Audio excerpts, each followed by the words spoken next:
Hello to you now. I am sitting with another proud Toastmaster, Distinguished Toastmaster, 2 times Distinguished Toastmaster, Kaila.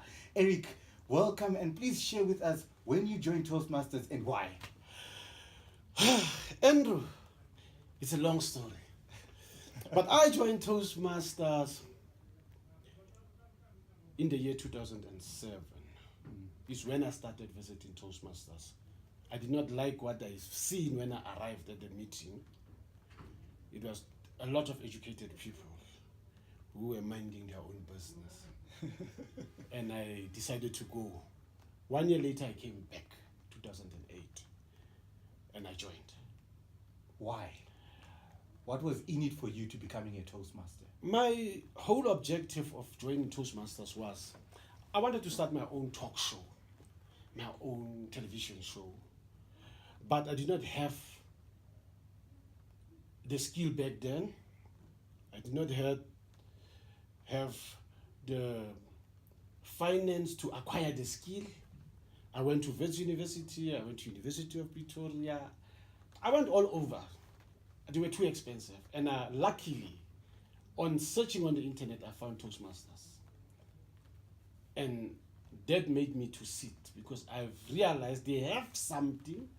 It's small, but it might become bigger at the end of the day and allow me to learn, especially number one, to learn the English language, and then number two, to learn skills of presenting, of talk show, and so forth. That was my main objective of joining. And what made me to stay was what I've been learning.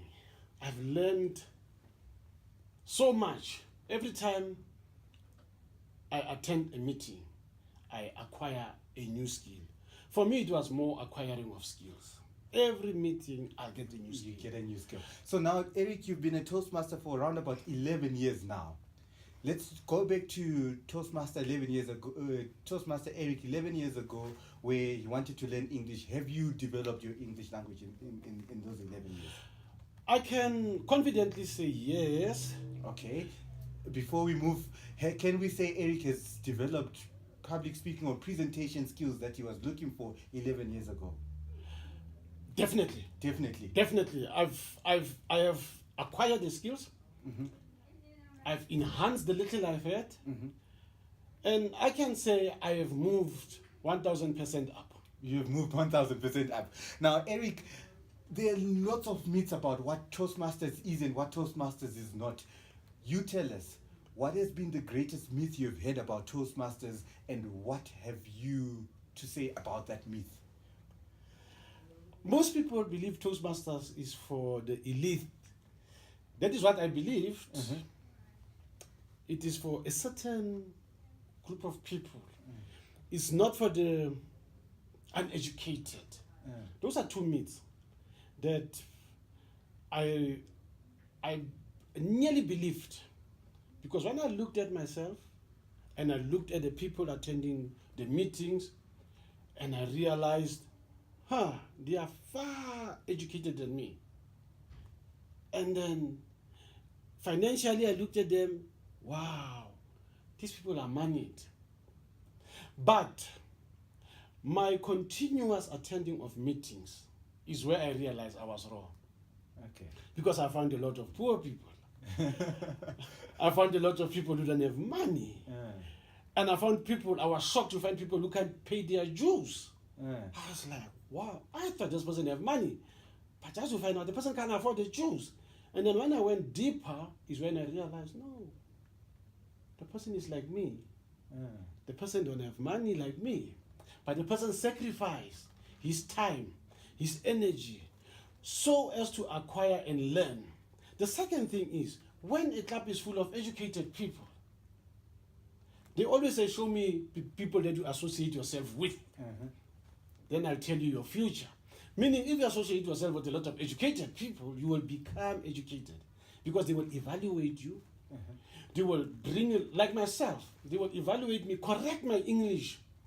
There was a time they correct each word in a sentence. And luckily, because I'm here to learn, When now I'm giving speeches, they ask me, where did you learn your English? I said, but you evaluated me. Eric, I know you've got so many stories to tell about Toastmasters, but to the person out there who is looking for Toastmasters and has been looking and shying away from Toastmasters, what would be your one sentence to them relating to the Toastmasters program? I will say, always show up. Because showing up will help you to acquire something and to enhance yourself. Showing up will help you to observe what people are doing and learn from what they are doing. Because now and then, the truth be spoken, it's hard to learn. Even if learning is a lifetime thing, but it's hard. But through observing what people are doing and your presence among people, you will pick up one thing. Next time you pick up something, in a year's time, and a year got 52 weeks, and you attend only 50% of that, that means you would have picked up about 26 skills in a year time. Just imagine for me, 11 years, how many skills have I picked? I can only imagine. But Eric, thank you so much.